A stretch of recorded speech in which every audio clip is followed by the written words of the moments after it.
Okay, so today we're going through what has been called by historians the Jacksonian era, or the Era of Jackson, however you want to pronounce it. Jackson lost the election, theoretically, the election of 1824, not in the popular vote. He actually won the popular vote, but he lost the election in the House of Representatives. At that point, the second time that the House had decided the next president. The first time was in 1800 between Thomas Jefferson and Aaron Burr. So it happened before, where no candidate got a majority of the electoral votes. And it happened in 1824 between John Quincy Adams and Andrew Jackson, mostly.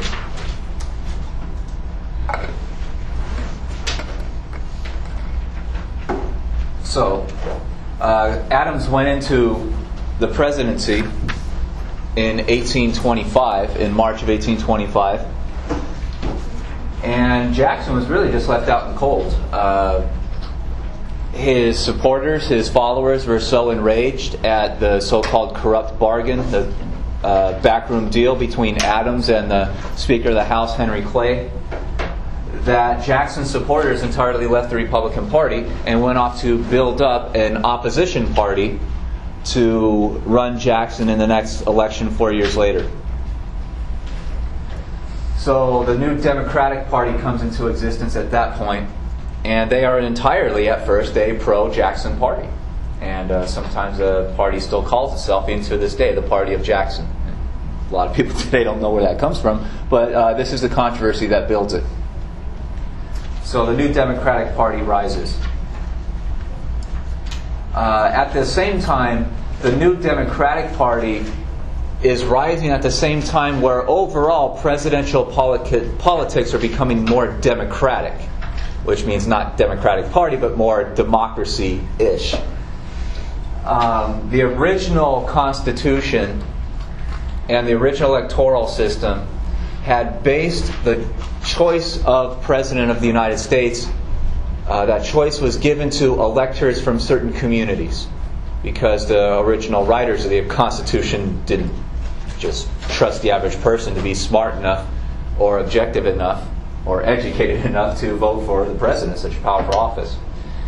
So at first, a lot of states had land ownership qualifications to be allowed to vote. So you had to be at least a small-time landowner in order to be allowed to vote in many states. From the 1790s going forward, an increasing amount of states removed that qualification to be able to vote. So by the 1820s, the landowning qualification is pretty much eliminated from almost all states. So basically, nearly all adult white males will be allowed to vote in the country. U.S. citizen, white males. So you don't just have to be a landowner. So the United States is increasing the amount of people that democratically are allowed to vote. This is not expanded to women or racial minorities or new immigrants that are not yet citizens, because those groups were still felt to be weak, inferior, and not trustworthy enough to be trusted with voting for powerful political offices. Also in the 18-teens, especially after 1815, you see a lot of states moving from allowing their state legislatures to cast electoral votes to choosing their electoral college in their state, individual states, based on a popular vote of the average citizens. When the Constitution was first written, the Constitution basically said each state will get so many electors and each state will decide how to choose those electors. And in theory, a lot of your state representatives, say in the state assembly or state senate in Sacramento, they would be the ones coming from the individual communities most closely on the state level. So they would often decide that they would be the ones casting the electoral vote for the president. That was viewed as eventually a very great source of corruption.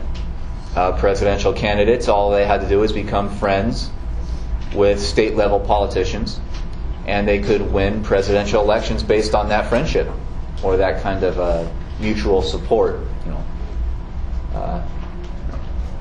I'll scratch your back if you scratch mine kind of politics. Especially in the 18 teens, a lot of states start moving away from giving the Electoral College to the state legislatures, and they start basing it in the popular vote in the individual state, which is basically what we have today. The Electoral College is still around, and the individual states decide which presidential candidate gets all of their electoral votes, usually, based on what the individual voters in their state say. So if one candidate or another gets 51% or just over 50% of the popular vote in California, then that candidate gets all of California's electoral votes. And that's how it goes. So if you get a slight majority, you get everything. It's winner-take-all kinds of politics in most states. Even today, some states base it on counties. So like in 2008, you had a split vote in, I think it was Nebraska. And we're expecting to see a couple states do a split vote. But in places like Ohio and Florida, which are seen as the major determining states in the 2012 election, whichever candidate gets barely over or a slight majority, whoever gets the most votes, will take all of those electors from that state. They don't split it up evenly. And that's largely what we have today. So a lot of those systems are built up in the 18 teens, 1820s, because they see it as more democratic than what they had before. And it's largely the same system in effect today, and there's been obviously a lot of people calling for the elimination of electoral colleges to go to straight popular vote, but that's more getting into today's politics. The Democratic Party, as it rises to support Jackson in the next election, views itself as the party of the people because it was the candidate, supporting the candidate that got the most popular votes. So the Democratic Party leaders, from its inception, very much goes to the people and has mass rallies right off the bat because it sees the kind of mass support of the people as their most likely way to win office. So the Democratic Party, in advertising itself to the average voter, starts building up one of the first kind of more modern systems, what we call political machines, which are basically party structures that are built entirely to support a candidate. They're not built up to support any kind of real democracy type of discussion about which candidate or which policy is best. These party systems are built to support their candidates to win office, to get into power. So you'll often get a lot of, especially the early Democratic Party, the party leaders decide what local kind of organizers will say. They give them what we today call talking points, which means they're given a list of things to emphasize in their popular rallies in individual cities. A lot of those decisions are made up on high and enforced pretty rigidly down to the party organization. Both the major parties do it today, but the Democratic Party was an innovator of this style. This is a map that shows the difference just from the year 1800 about how the Electoral College was chosen. So you see by state legislature in the year 1800, these individual state legislatures dominated the Electoral College. And in 1824, so by the 1820s, a whole lot of states had transitioned away from that and are moving toward just a statewide popular vote. So that's just a graphic to emphasize the increasing forms of democracy. And the more yellowish countries are based county by county vote. That's how they determine their electors. So you see the old rigid state system being broken down to the point where today most of the states function on just a statewide popular vote. So that's an easy graphic to show you. And these two guys go at each other again in the 1828 election, which would be Adams' re-election campaign. Jackson came back, ran on the new Democratic Party ticket, and the election of 1828 really boiled down to a kind of personality contest, where the accusations from 1824 come forward, where Jackson basically says he was robbed in the last election and that Adams is corrupt. and to Jackson's people asked the voters to knock Adams out of office as a result of the corruption. And they also start portraying Adams, according to the major policies he supported, not just as president, but as almost a lifetime politician. Adams was from Boston. He was from the John Adams family, a political family that was a family of lawyers that was involved in investment and banking. So Adams in the 1828 election is portrayed as a wealthy elitist, a political insider who has access to the major bankers of the country that give him money to bankroll his campaign.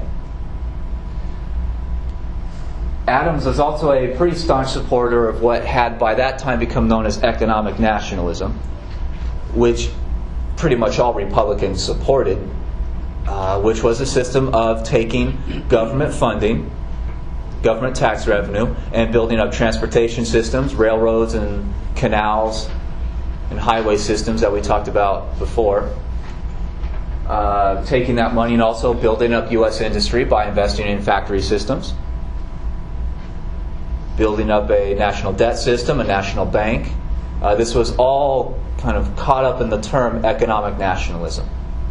The idea of taking U.S. government revenue, tax revenue, and building up U.S. industry or transportation and really modernizing the country.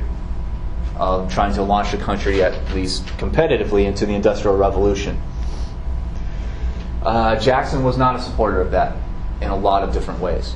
He accused it of being the source of corruption in the country, where basically the accusation went that a presidential candidate that won office basically has to make promises to big bankers and industrialists, big, rich, wealthy interests, to get their money and support for the candidate's campaign.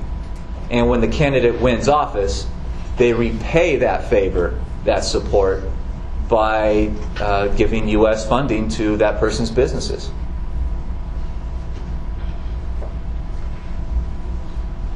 So this, economic nationalism was a very useful tool for the United States to modernize, to build itself into the 1800s.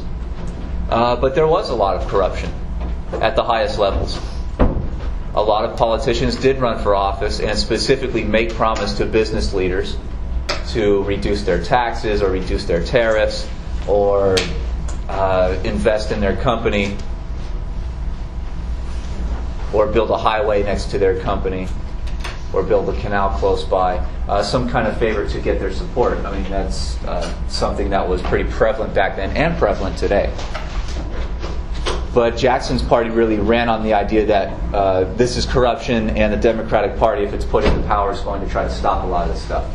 Another major problem that Adams was defined as kind of being the result of is the Panic of 1819, which was almost entirely a banking panic at first that led to unemployment, mass layoffs, and a whole lot of economic damage to what we would today call the middle class, the average farmers, the average employees, the average industrial workers.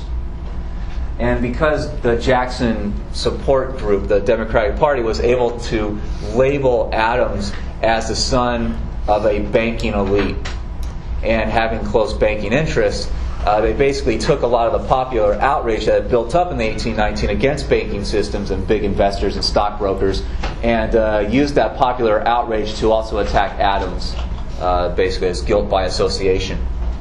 So they portray Adams as one of the elite who helped cause the Depression. So they go after his personality, his background, and also a few of his political policies, his national policies. And that's really the argument that the Jackson people make in 1828. And it's a winning argument. Jackson is elected president. This is the opposing image that they give of Jackson.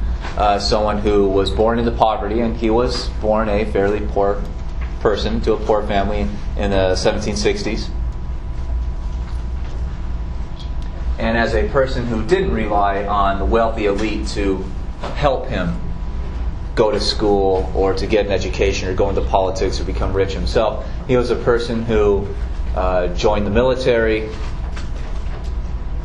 pulled himself up that way, was able to save some money and get some friends to help him go to college and eventually law school. He became a lawyer and eventually a judge, I believe out in Tennessee, kind of country judge who seemed to make legal decisions more based on his just own personal ideas than the actual law sometimes. But he advertised himself as a person who, through his own ambition, really pulled himself out of poverty and put himself into a position where he could run for president and gain a mass popular following. He basically told the people, I am just like you. And if I can do it, so can you. And this is a popular message that presidents and candidates, politicians often give to the population, right? Is it still happening today? Yes. Yes. If you look at what Obama ran on in 2008, he didn't give a whole lot of policy suggestions. His message was always, I am just like you. I come from a poor family, a divorced family, a broken home. I had to be raised by grandparents. I went to public schools. I went into debt as a college student. And I pulled myself up to the point where, the guy's a millionaire now from writing books. But his message was very clearly, I am the American dream personified. I am what this country is supposed to be good at. And politicians, even when they don't come from those backgrounds, they try to advertise themselves in that way, as we're still obviously seeing in a whole lot of different instances. So Jackson was a popular politician because he identified with the people. And he told the people, I am just like you, I am a man of the people. So let's all gather together, knock these elitists out of office, and we'll get a change in policies. And it was very successful. Jackson won the vast majority of the states. And you can see every single one of the southern states and the western states where the farming interests, agricultural interests dominate those economies, where most workers are out in the fields raising food for society. The states that Adams won were basically financial states, northeastern states that were heavily tied to the Boston elite and who were very heavily tied to economic nationalism, because that's where they're largely building most of these railroads and whatnot. So Jackson sweeps into office. He got a very large majority of the electoral vote, and you can still see a pretty wide difference between the electoral vote and the popular vote. He still only got about 56%.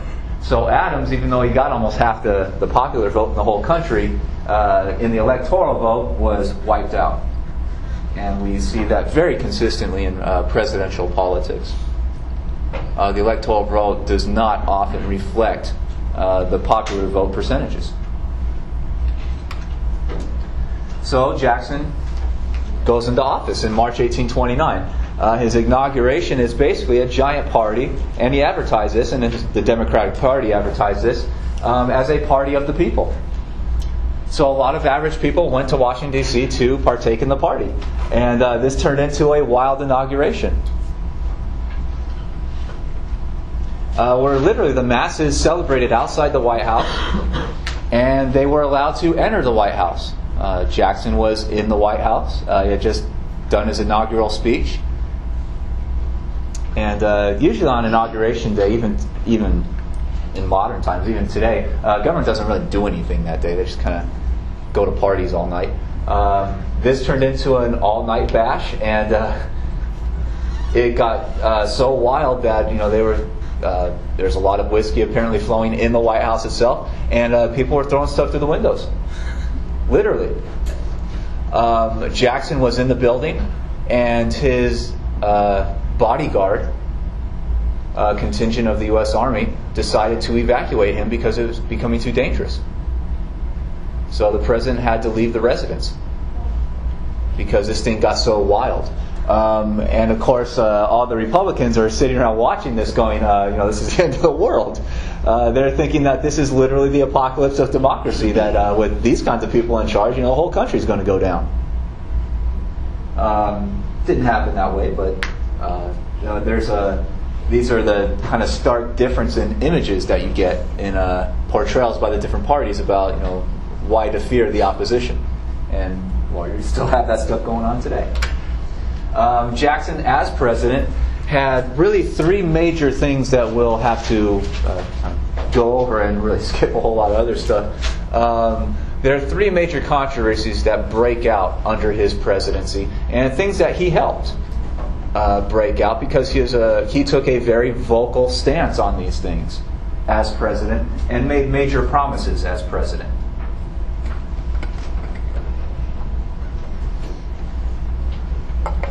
The first one we want to go through is called the Indian removal controversy. And the problem with this so-called Indian removal is that a whole lot of native tribes were still living, especially in southwestern areas, Georgia, Florida, and areas to the west of that. And there's also still a lot of natives living in the northwest, the old northwestern states. But there's a huge amount of natives living in the southwest, areas that American white farmers want to get a hold of. So politically, this was a problem for a lot of southern white farmers and large-scale farmers, plantation-type owners, that view these areas as very, very valuable because they can grow cotton in these places. And you can see the cotton belt stretches through the deep southern states, the Gulf states, entirely.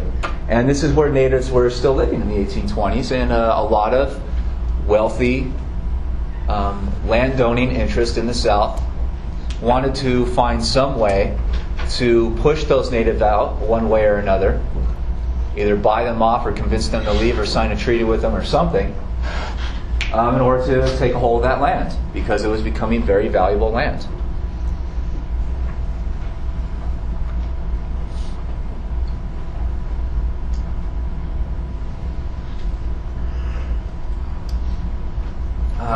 One of the major problems, though, is that these native tribes very often have treaties with the federal government. And under the Constitution literally says that the federal government is empowered to negotiate and form treaties with what the Constitution calls domestic foreign nations. That's the Constitution's term for these native tribes. Basically meaning that they are living within U.S. territory, but their own native lands are to be considered foreign countries, basically. So they're defined that way in the Constitution. The federal government is given the power to negotiate. And the federal government had already drawn up treaties. The Constitution is almost 40 years old by this point. Other foreign policy leaders had drawn up treaties with these domestic native tribes to guarantee their land holdings and to guarantee that they have the right to pass their own laws in what are theoretically their own countries. A lot of Southerners didn't like that. So they start looking for excuses to destroy those treaties or overlook those treaties, basically trash them, and figure out a way to get a hold of that land. And what ideas do you think they hit on to accomplish this? Where do they go? Well, first they're going to try to negotiate and buy them out. The first place they go is the individual states. Just as a lot of groups do today when they want to get something from native tribes. Because a lot of the individual states don't have any treaties. So a lot of these landowning interests go to their state leaders, their state capitals in Georgia or Alabama or Mississippi, or especially Florida, and try to get state leaders to support some kind of state-level law to buy out the tribes and convince them to leave. A lot of state leaders, because they are, in the same kind of political corruption system as the national level. A lot of these state leaders rely on campaign donations from the wealthy landowning elite, so they're very willing to listen to those people's demands. So a lot of state leaders start making movements. They start trying to pass state laws to get funding to buy out the natives. And they find a very friendly president in Andrew Jackson. Jackson is a very racist person. And that's nothing that ever changed in his lifetime.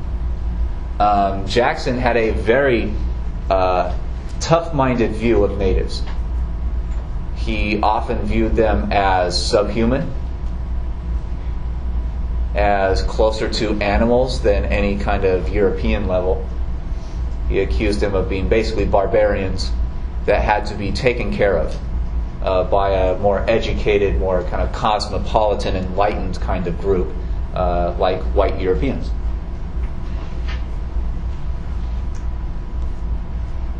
And remember, his invasion of Florida in about 1819 was largely directed against destroying native power in northwestern Florida especially.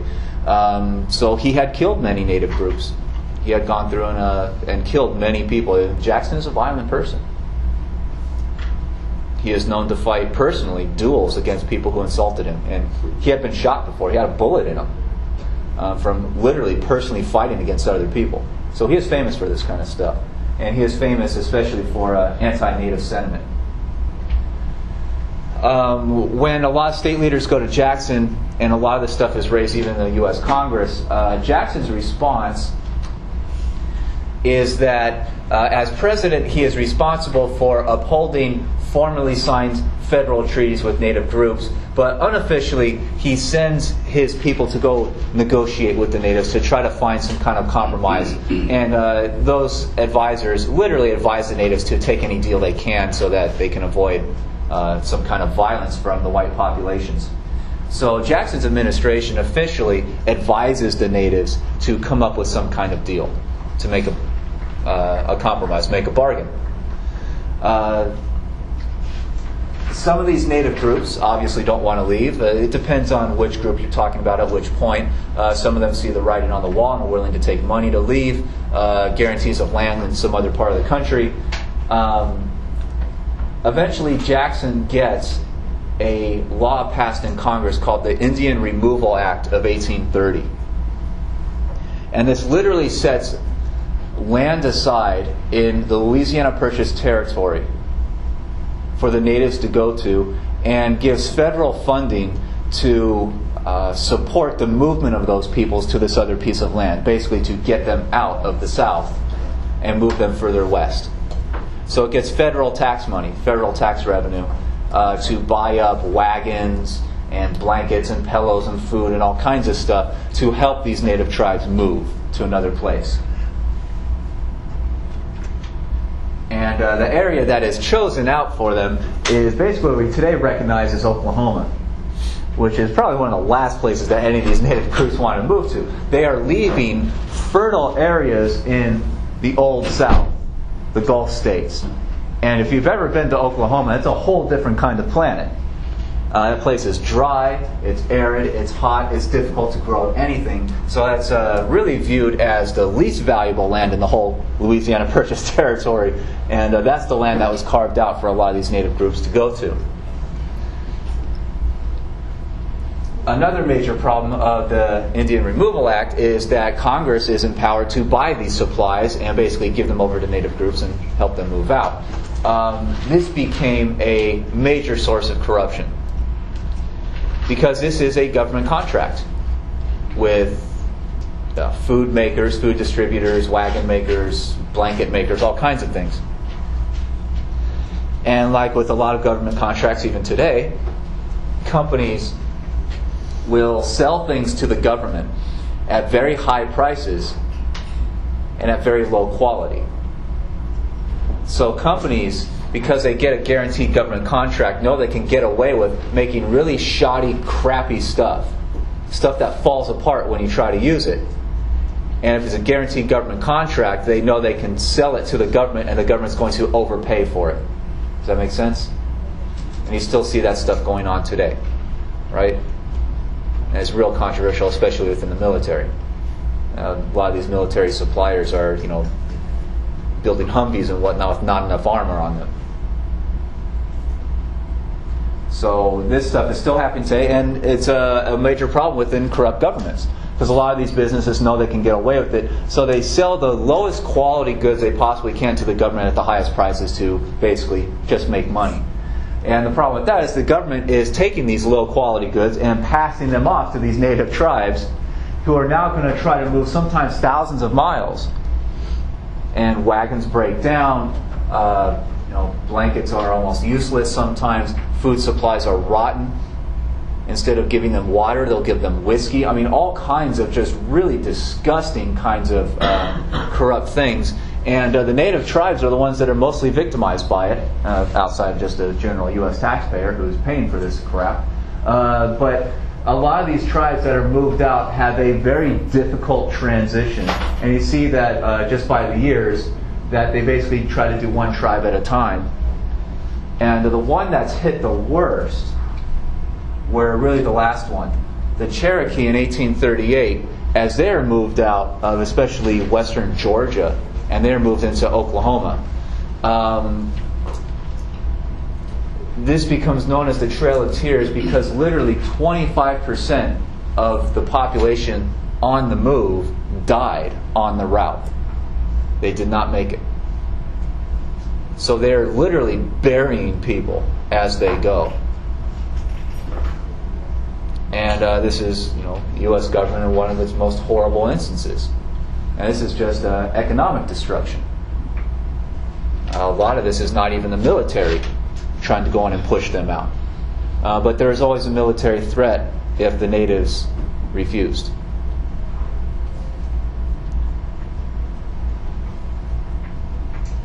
So, questions about any of this so far? That's a very famous painting of it.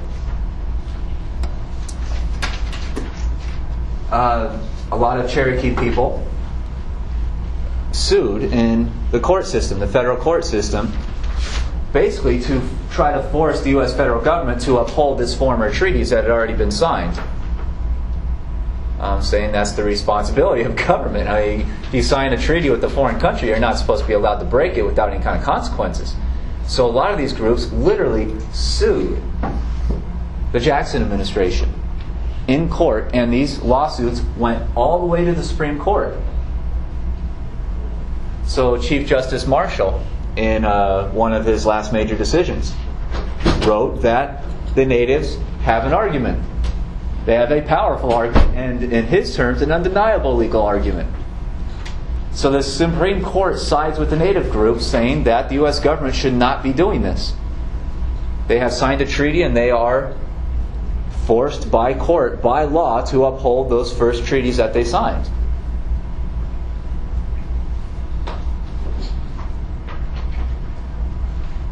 And that the individual state treaties that were signed are less important. Remember, the Supreme Court has said historically for a long time by this point that the federal government is supreme. The federal government always wins out in a battle against any individual state law or state treaty or anything like that. Basically says the federal government is more important and dominates any individual state.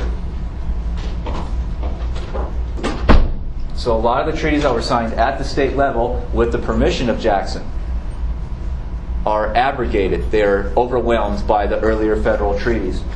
Jackson's response is, the famous quote is, "Marshall and the Supreme Court have made their decision, now let them enforce it." Which basically means the Supreme Court doesn't have an army, I do.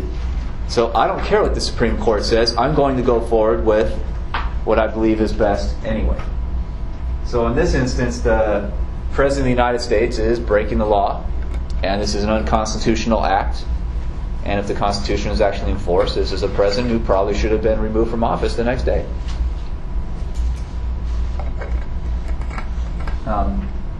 Just like almost every single other U.S. president, at least since about World War I or so.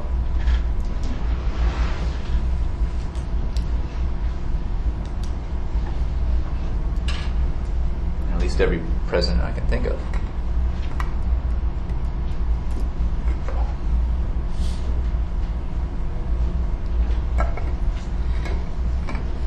So this is Jackson taking a stand against his own court system, and he wins because he's the one who has the power of enforcement, and he has the support of a lot of the American population for doing this. The American population is also very heavily racist, especially against Native groups.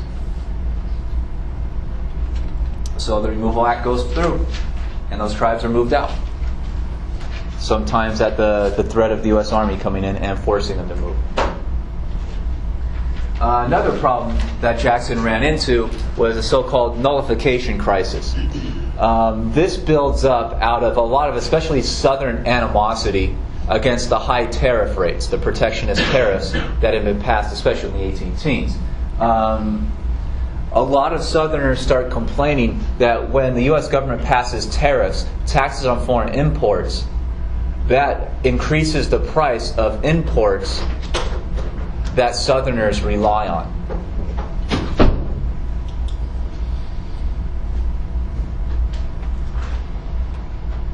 And that if you increase the tax, and one tariff that a lot of Southerners especially pointed out, they called the tariff of abominations, that was passed just before Jackson went into office, increased the tariff on certain goods up to 50% of its market value, which is a huge tax rate to pay. They argued that when you increase the tax that much, U.S. domestic manufacturing companies that will be protected by that tariff can raise their own prices about 40%, and they're still below what the foreign market would pay. So the Southerners argued that this is actually hurting the U.S. economy because it allows domestic manufacturers to raise their prices and therefore make more money for themselves. So it's a pretty valid argument because we often see that with really high tariff rates, like 50% or so. Domestic manufacturers, they understand that they can raise their prices 40%, as long as they're just below the market value of imports, then they're going to get away with it. So a lot of Southerners called, especially this tariff that raised it up to 50%, the tariff of abominations. And some Southerners start complaining about it. They can't get enough of a majority, though, in Congress to rescind these tariffs because the northern population has the majority in the House. So some Southerners start coming up with ideas about how some of these tariffs and some laws in general can be eradicated at the state level. And Jackson's own vice president at the time, Calhoun, comes up with a grand theory of what he calls nullification. Calhoun's theory states that when the federal government passes any law, an individual state should have the power to complain about that law. So at the individual state legislature, say South Carolina or Tennessee or something like that, the individual state legislature in the state capital can take a vote to nullify, to void or rescind or get rid of that national law. And at that point you have a conflict between the federal government and one state. So Calhoun's next step in the theory is the word would spread to other states. So other states should take a vote on whether to rescind that national law. And if you get enough states voting to get rid of that national law, then the natural result of that would be a constitutional amendment movement. And any constitutional amendment needs either 3/4 of the Congress or 3/4 of the state legislatures to vote to change the Constitution. So Calhoun says that when one state votes to get rid of a law on their state level, to eliminate a federal law within their state, then that idea spreads to the rest of the states. If you get 3/4 of the states that agree, then they'll vote to amend the Constitution. What if you don't get 3/4 of the state? What if there's only 1 or 2 states that don't want to follow that national law? If the original nullifying state still refuses to give in, then that state has to leave the United States. It is no longer a piece of the country. It goes off and does something different. So it's a fairly complex kind of legal, political, democratic type of theory.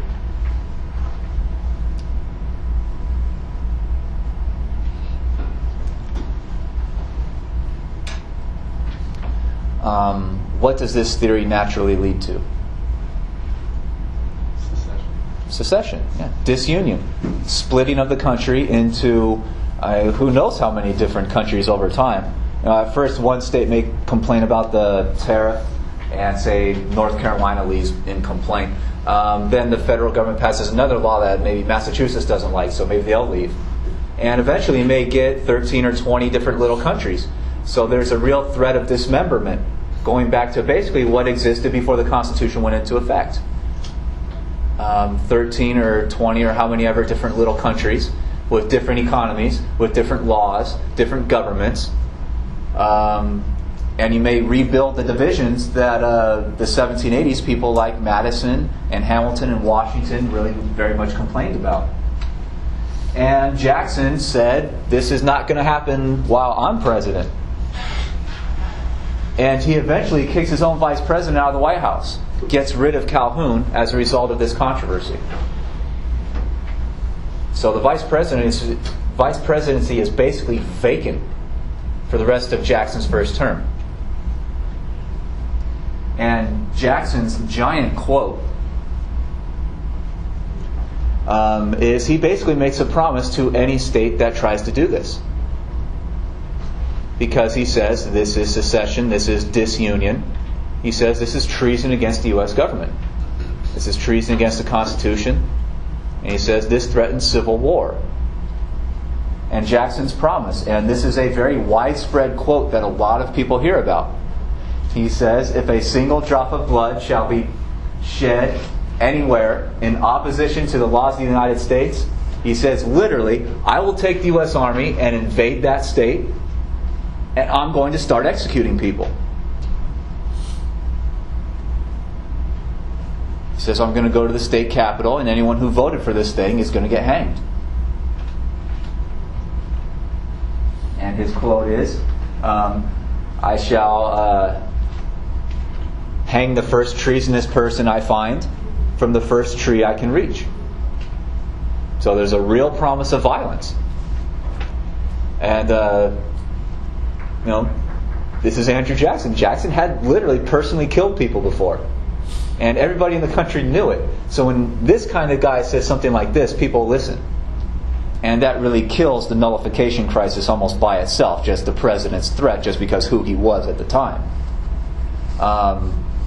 If different presidents with different personalities, if a person like Thomas Jefferson, who was very much a kind of peace-loving, kind of liberal type of guy, if he had said something like this, it may have been questionable if he was really willing to do it. But Jackson is a hard-bitten, warlike kind of person. And when a militant type of person says this stuff, people listen. So that literally kills off the nullification crisis almost by itself. In 1833, he pushed through a law through Congress, got his Democratic majorities to vote to give the president literally permission to send the U.S. Army into any individual state that would attempt this stuff, and gave the president the funding to actually do this. So now he has the promise and the money to go off and do this stuff. And literally that ends nullification almost right there. At the same time that he's getting this force bill, he's also starting to negotiate with a lot of Southern leaders. And he convinces Congress to reduce the tariff rates at the same time they drop it back down into the 20%. And that pleases enough of the Southerners where they're getting something of what they want, and they're being threatened if they resist anymore, so they give in to Jackson's demands. And so Jackson literally ends the threat of civil war almost personally in the early 1830s. So is there a question about that at all? And yeah. Would you say that Andrew Jackson is a dictator? He is accused of being a dictator. He is a very powerful person, and he uses the presidency in ways that were unimaginable beforehand. He talked often the way dictators do. He says, I'm elected by the people, and I am going to make decisions for the people regardless of what the law says, especially in a national emergency. So there are often those kind of accusations against him, that he is basically an elected king. And the people that are opposed to him eventually make those accusations very, very clearly. But Jackson is a very controversial figure, but he's also remembered by historians for basically stopping a civil war. I mean, civil war literally threatened in the 1830s, and he stopped it personally. The problems only grow and grow and grow eventually to a point where you do get a civil war that seems almost unavoidable in a lot of ways. But not in Jackson's lifetime, and definitely not when he was president. Another thing, this is now moving to 1832, he's up for re-election. His big promise in his re-election campaign in 32 is to destroy the Bank of the United States. The Bank of the U.S. was rebuilt in 1815, 1816, and was given a 20-year charter,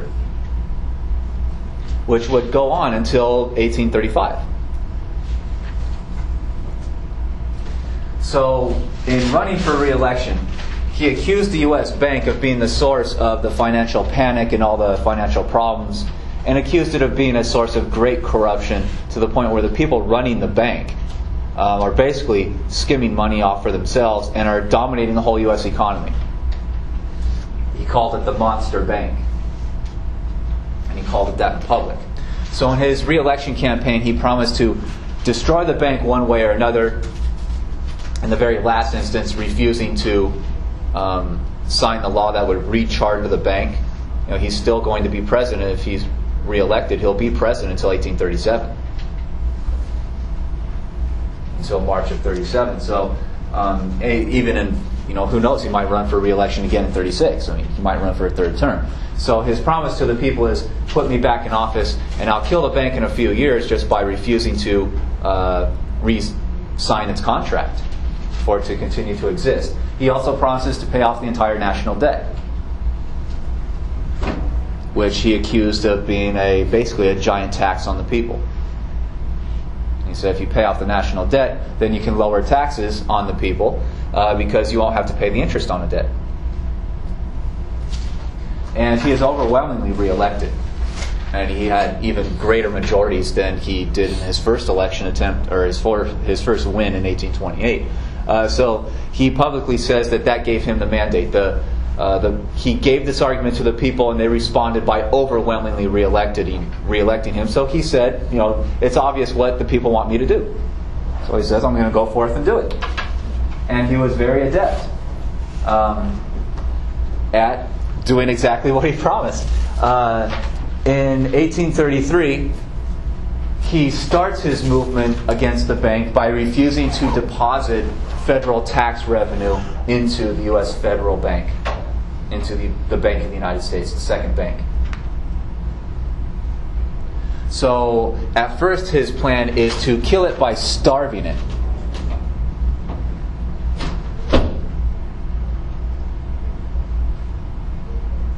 And then he demands that Congress start the debate on rechartering the bank years before the first charter ran out. So he pushes Congress in 1833, at really the height of his power and his popularity, to start the debate on whether or not to recharter the bank. Eventually Congress votes to do it, and they send that law to him, and he will veto it. So he'll kill the bank very quickly through starvation and then through his legislative power by vetoing a bill. So the bank will die in his presidency and really will not be rebuilt until the early 1900s.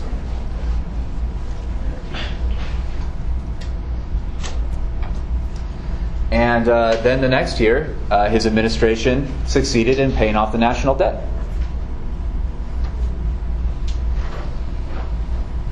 So the United States pays off all of its old borrowed money from the 1790s even. And the United States government runs a surplus. They keep money in their treasury. Any tax revenue they gain, as long as they don't go back into borrowing money again. Any money they gain will go into a bank somewhere, into the U.S. Treasury or into some kind of banking system. And this is a very popular thing, and this is kind of stuff that the Democratic Party advertised Jackson's re-election attempt with, basically accusing the banks of being the giant kind of dragon-like demon. And Jackson is over there with a sword, trying to cut its head off. And he's successful at doing that. But the success of those two policies create further problems that will become long-term problems for the United States. And that is the problem of, now that the federal government is running a surplus, it doesn't have a national bank to deposit that money in. Where are you going to put all the money? And this is where the problem of corruption comes back into play. Many of Jackson's supporters, especially in the South and the West, also owned banks themselves. So his political supporters who gave him money and support to run for the presidency are bankers themselves. So he has political attachments to bank owners. And he decides that they were the most loyal people to him, so he will decide to take this newly, growing tax revenue and deposit it into the banks of his friends, what eventually becomes known as Jackson's pet banks.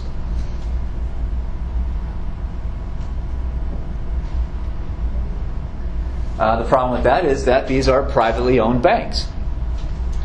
And just like some kind of little, City of Whittier Bank or Whittier National Bank or whatever, you'll find those kind of little banks interspersed throughout different cities in different states. Banks are in business to do what? What's their goal? Make more money.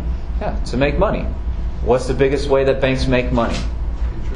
Interest. They take depositor funds and they invest that by giving out, oftentimes, mortgages. They build houses, or they sell houses, or they buy land, and they, sell mortgages to individual people. And that is a gigantic business and has been for hundreds and hundreds of years. The interest rate game is a giant, giant business. Does anyone in here own a house?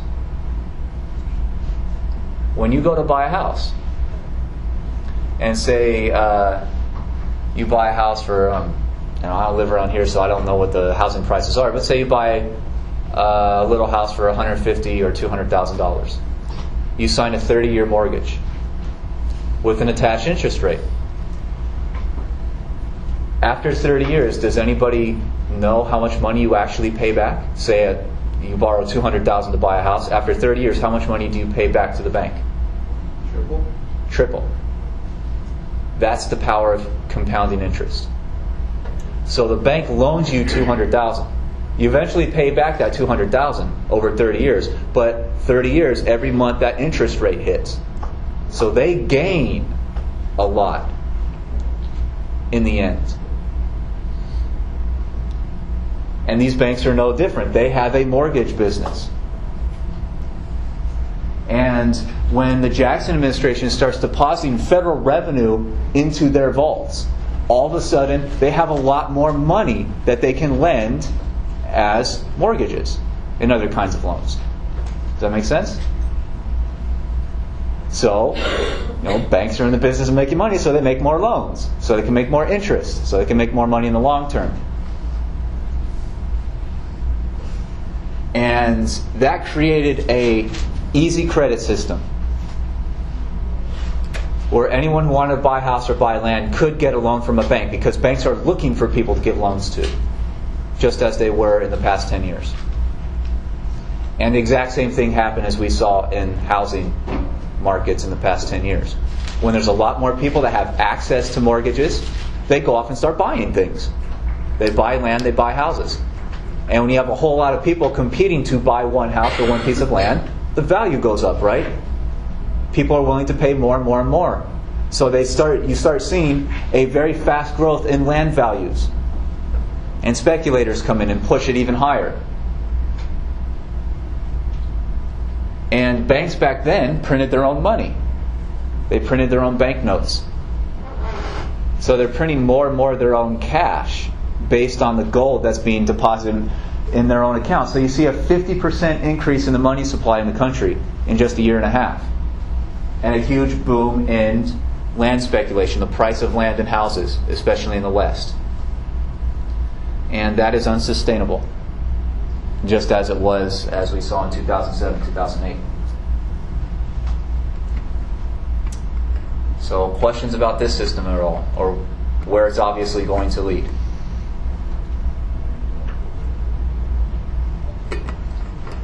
And if you go to any major city, anywhere in the world, what are the biggest buildings you see? Which buildings are the skyscrapers? Banks. They're always banks. Go to downtown LA and look around. Citigroup, Wells Fargo, Bank of America, those are the big buildings. Because this is big, big business. The Jackson administration understood that they have a land boom problem. And Jackson himself hated the inflation of paper money. He was very much like Jefferson in that way. They very much distrust paper money and stockbrokers and all that kind of stuff. So Jackson and his leadership understand that this is creating a problem. So they pushed through a law in July 1836 called the Specie Circular, which literally means that you can no longer just sign up for a mortgage without collateral. The collateral that was demanded of big landowners is, I think it's somewhere over 320 acres of land. So that's a giant chunk of land that you can use as collateral if you want to buy an even bigger piece. Most people don't have access to that. And those are for the extremely wealthy. For the average people, if you're going to go in to get one of these kinds of mortgages, one of these loans, the Jackson administration now gets this law that says you can't just put down paper money as collateral to make your down payment. It has to be in gold or silver. And obviously, there's a whole lot more paper floating around than gold or silver in the country, which means that very much fewer people can now get a loan, which means the competition for individual houses or individual pieces of farmland starts to drop because fewer people can actually get a loan to buy a chunk of something. So the speculative bubble that had been built up over several years pops, and land values and housing values go down very, very fast. And just like in 1819, a lot of farmers had gone in saying, I'll buy this piece of land for maybe 5 years and the value still goes up. I'll sell it in a few years for a higher amount. I'll keep the money. And I can be rich myself just by getting one of these cheap loans. So a lot of farmers, especially out west, the same thing happens as 1819. They can't make their mortgage payments because the mortgage payments are inflated, and you get a wave of foreclosures. And a speculation and a financial panic starts in April of 37 that turns into a long depression in the United States. What historians very often call the First Depression in U.S. history.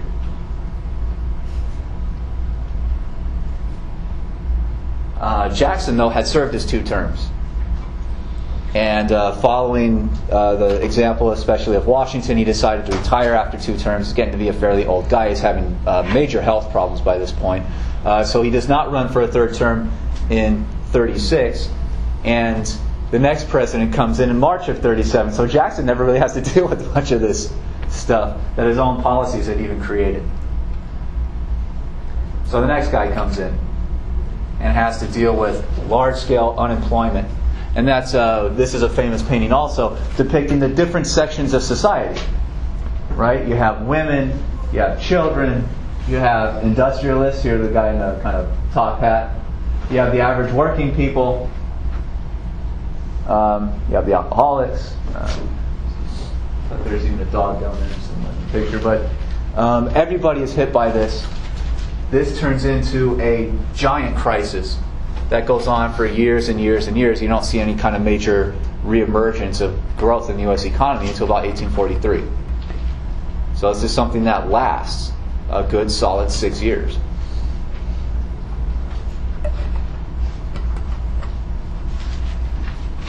And this hits factory workers, this hits farmers, this hits virtually everybody in society.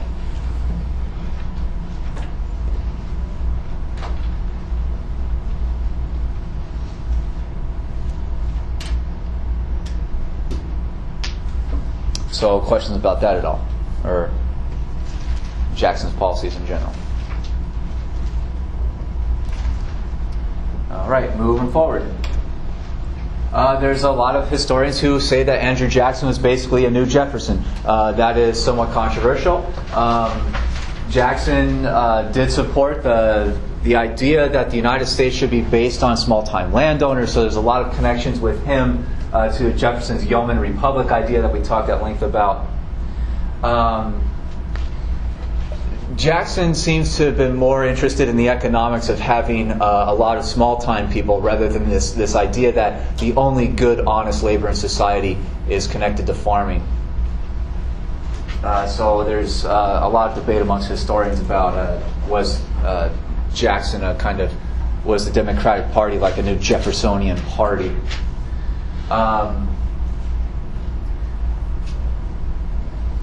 Jackson outwardly said he didn't like economic nationalism, but once he got into office, he actually supported a lot of it.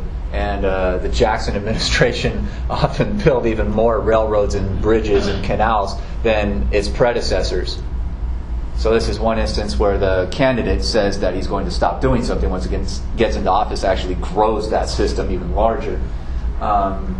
Was Jefferson a part of that also?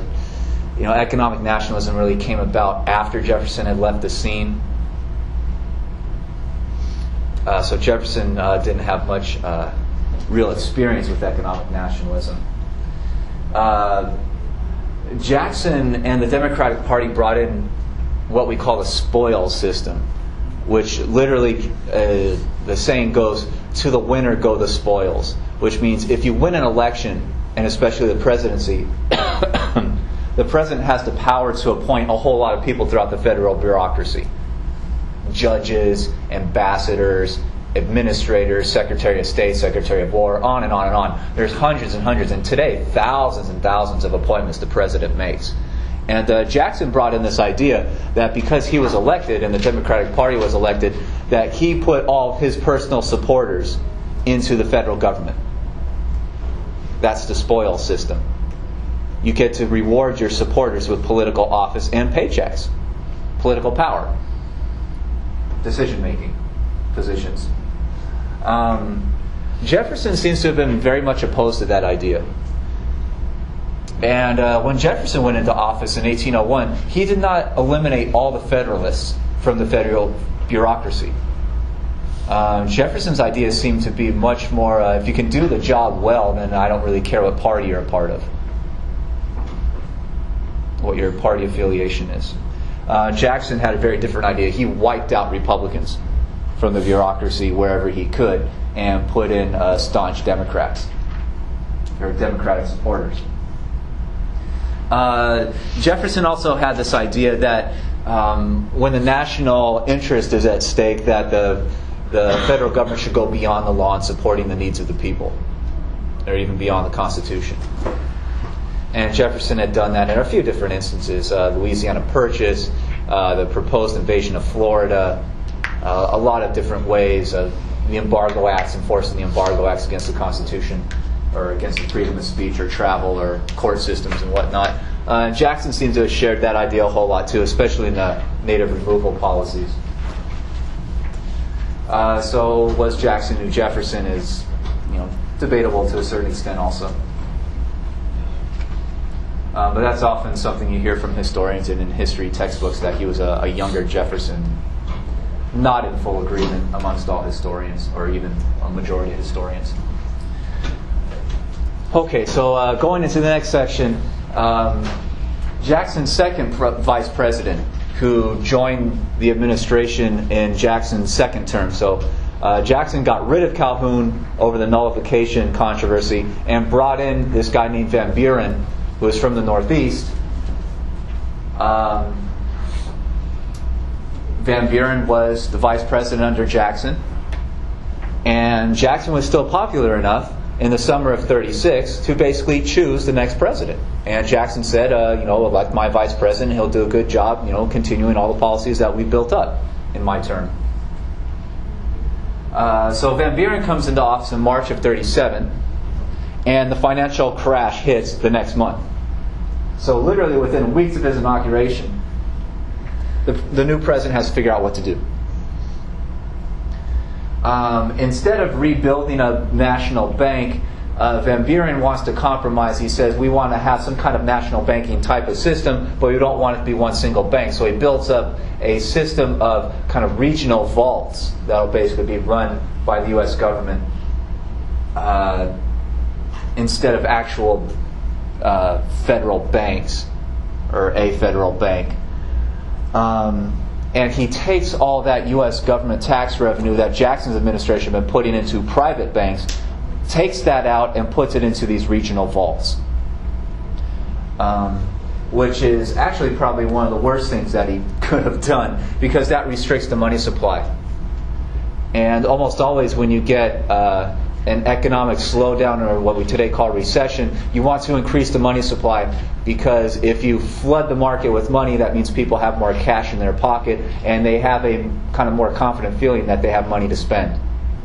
So if they're spending money, that increases economic activity, companies are selling more stuff, they'll hire more workers, and you can try to pull your way out of the recession or whatever's going on. In this instance, though, he actually takes money out of the economy and puts it into these vaults where it can't be touched. It's not accessible to the public. And that, a lot of economists say, even makes the recession even worse and increases it to a depression, where you'll get a little bit of growth, but not enough to pull out of the recession, so the economy eventually tanks again and goes back down. That's literally what depressions are. There's a little bit of growth and then another fall, and a little bit of growth, a little bit of fall, where you really don't pull yourself out of the long-term recession for a long time. So Van Buren's big kind of economic policy is really the exact opposite of what the U.S. government has done since the mid-1900s to avoid these kind of catastrophes. And if you look around today, the Federal Reserve, the current U.S. bank, is absolutely flooding the market with money. They're printing huge amounts of money.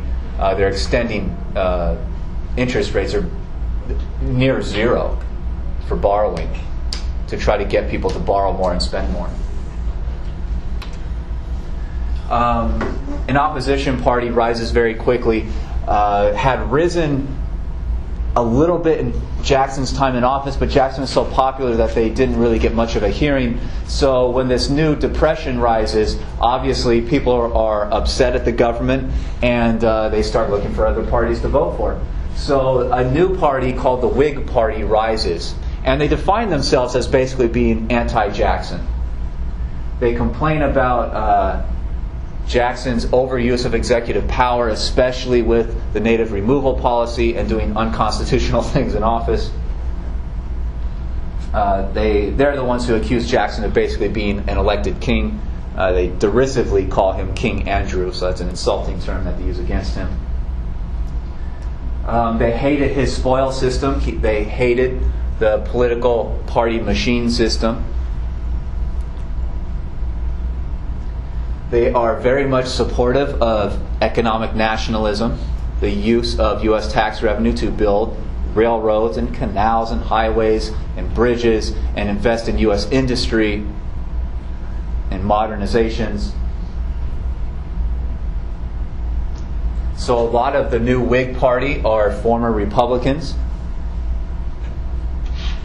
who had basically been out of power since 1829.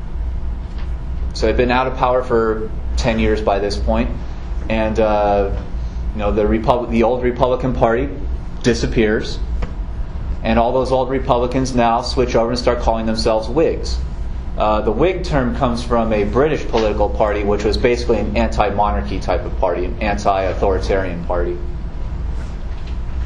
And a lot of the Whigs also say that what's called the Second Great Awakening, another evangelical movement, breaks out in the 1820s. So they'll try to associate themselves with that, the spread of religious sentiment, and using that to argue for building hospitals and things that do good for society. So these are the major points of the Whig Party. And the biggest one is usually economic nationalism. They want to take U.S. tax revenue and build up infrastructure.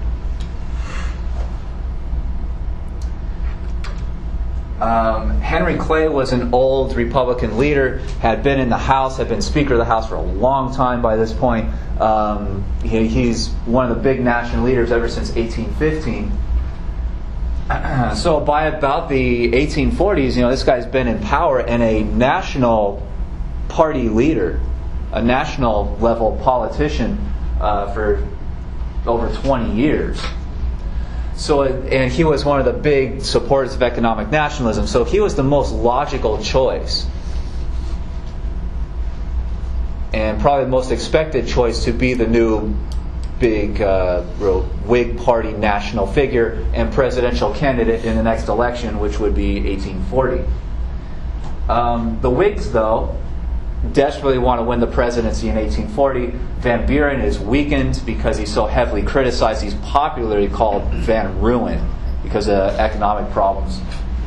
So instead of nominating Henry Clay for president, because Clay has voted for a lot of this stuff that's gone on for 20 some odd years, he has a record.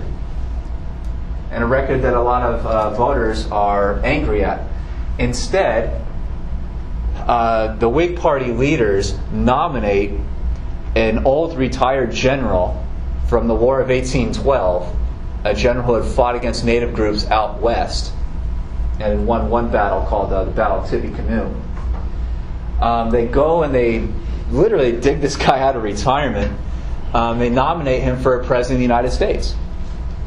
And the Whig Party is basically using Andrew Jackson's imagery to beat the Democrats at their own game.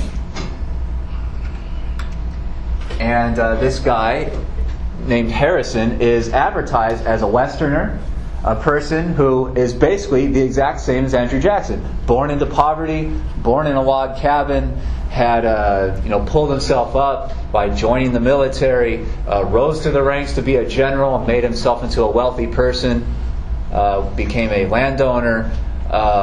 So he is identified with this man of the people kind of image.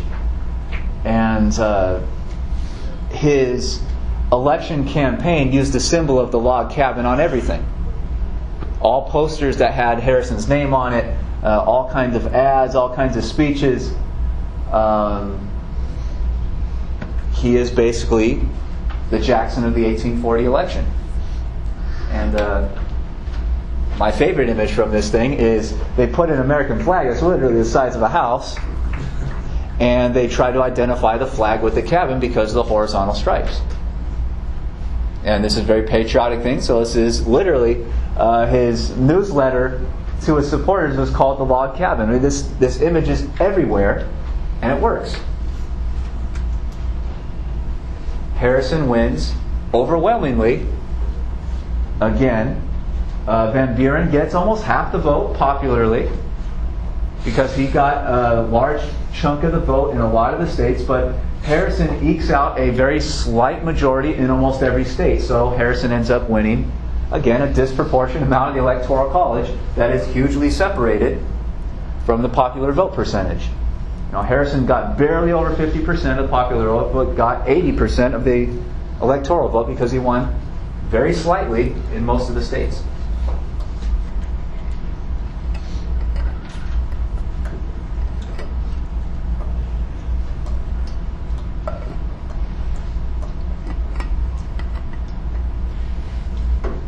So you can see where the Whigs have their power. Because a lot of them were Northeastern Republicans. They supported Harrison. and because a lot of them were Westerners and some Southerners identified with the imagery. They voted for Harrison, so Harrison goes into office. Harrison is inaugurated in March 1841. And one of the things about his campaign is the campaign really talked down. They gave him very simple speeches to read. Their imagery was very common. Not a lot of big words, because they understood that most Americans don't really know how to read very well, if at all. So Harrison was advertised as an anti-intellectual. Someone who's a common person, had never gone to college, all that kind of stuff. So when Harrison goes to give his inaugural speech, he wants to prove to the people that he's actually a very educated, very kind of intellectual, understands big words kind of person. So he writes this gigantic speech that goes on for, it's over an hour, I think. It's very, very long. And Harrison's an old guy by this point. And it's very cold in Washington, D.C. that morning. And the president's inaugurated at noon. And there's a snowstorm. There's basically a blizzard on Inauguration Day. So he walks down the street, gives his long, long speech, standing out in the cold, and he's such an old guy, he gets pneumonia and dies just a few weeks later. So he has the shortest presidency in U.S. history so far, because he died very quickly after Inauguration Day. So immediately you get President Tyler, because he was a Southerner who was put on the ticket, not because anyone ever expected him to be president, but because they're trying to pull the Southern vote for Harrison. And Tyler goes into office almost as an unknown type of politician. And when he gets the presidency, Tyler is actually opposed to almost everything that the Whigs want to do. The Whigs go into Congress also. They get majorities in Congress. So they start passing laws that their own president will start to veto because he disagrees. So Tyler is a Southerner. He is a staunch supporter of states' rights and individual state power over the federal government. He hates economic nationalism because he thought it was a corrupt system that basically was a giveaway to the rich. So his own Whig Party will start passing laws in Congress to fund economic nationalism. And over again, the president vetoes it. And in doing this stuff over a couple years, he angers his own party so much that in the 1844, his re-election attempt, he's afraid that his own party is going to abandon him. So he desperately starts looking for some kind of issue, some kind of policy, some idea to unite the whole country behind, to at least get the nomination of the Whig Party and try to win re-election. And the idea he hits on is bringing Texas into the United States.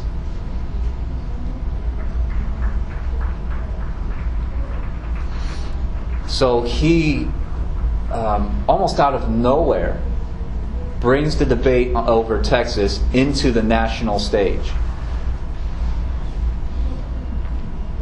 just as a result of his own political ambitions.